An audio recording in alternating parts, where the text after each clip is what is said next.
One of the most anticipated anime RPGs to come to mobile has finally arrived, and it's Punishing Gray Raven. I pre-ordered this game a while back and was able to play it day one, and here are my initial thoughts for this awesome free-to-play, eccentric, instant-styled action RPG.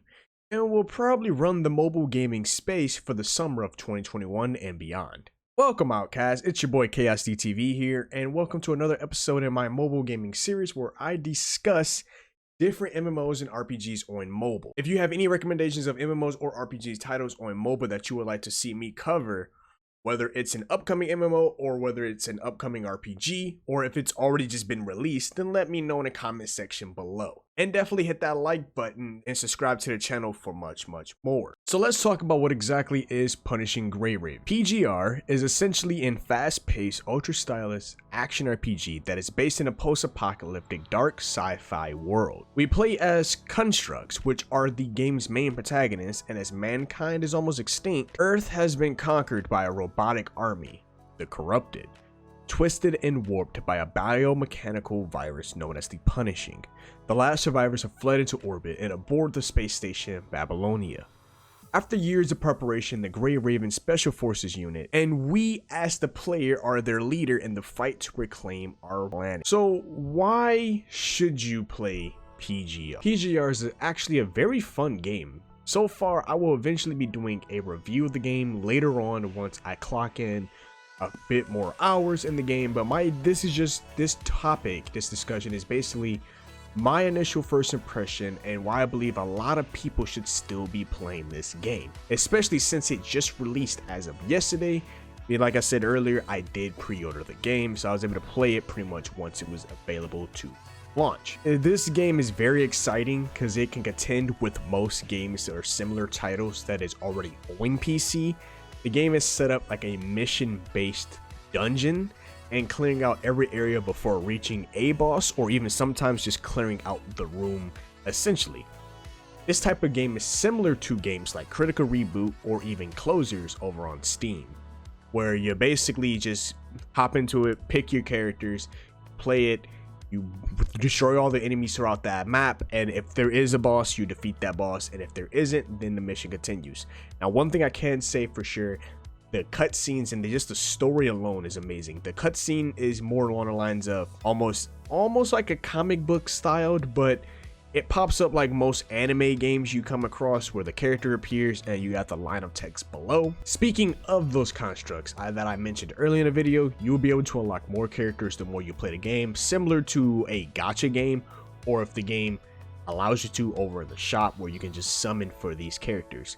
As of right now, there should be at least 15 characters to play as, but when the game first initially starts and launches for you, you get at least 2 characters. With a very dark world to explore and interesting sci-fi based characters to play as, and an awesome combo system to string up together, and with many more updates the developers plan to do for the game, I advise you guys to go to your respective stores, Apple and Google Play Store, to download this free-to-play ARPG and play through the story and test everything out for yourselves.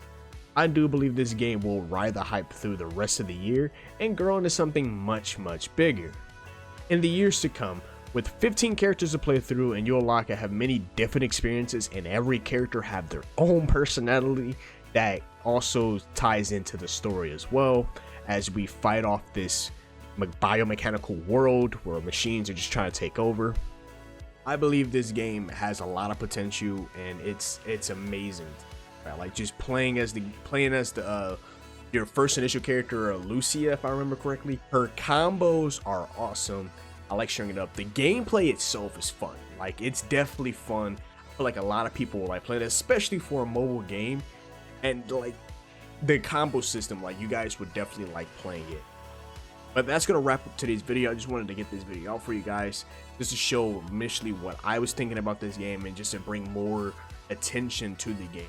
The game, I believe, already has over 1 million downloads as we speak, probably still rising. So I'm gonna do my due diligence and showcase this game to you guys, as you guys are probably watching it in the background on the screen. This game is very fun.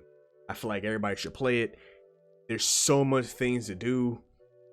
Yes, if dungeon-based gaming is not your thing, you probably would not like this game. But for all the fans out there who do like that instance-based game where it's not really an open world per se, you would love this game. Not to mention, I only touched the game for like maybe an hour or so, and I'm already kind of hooked. I'm still playing the game as we speak, and as I'm making this video. This game is fun. You guys should play it. And that's going to wrap up today's episode. Please definitely go check out my recent video talking about Final Fantasy XIV and how it's currently winning the race against World of Warcraft, and how WoW is currently killing itself, and how FF14 will be eventually taking the crown as the brand new MMO king of the genre. And definitely hit the like button on this video, share it to your friends who might like to try out Punishing Grey Raven, and also subscribe to the channel for more MMOs, RPGs, tech, and mobile gaming videos. And as always, it's been your boy KSDTV, signing out. Peace. When I write things, I make them manifest. I don't sleep, that's so weak, don't plan to rest. I'm from a hood where you die if you don't pack a vest. No culinary degrees, but whipping crack the best. Chefing, hard times taught lessons. Praying every night to pull up in park Benzes. What's my home is what you call trenches. You wouldn't last a day seeing life through all lenses. It's all tension, no sun, and rain and plenty. Full-time job, still can never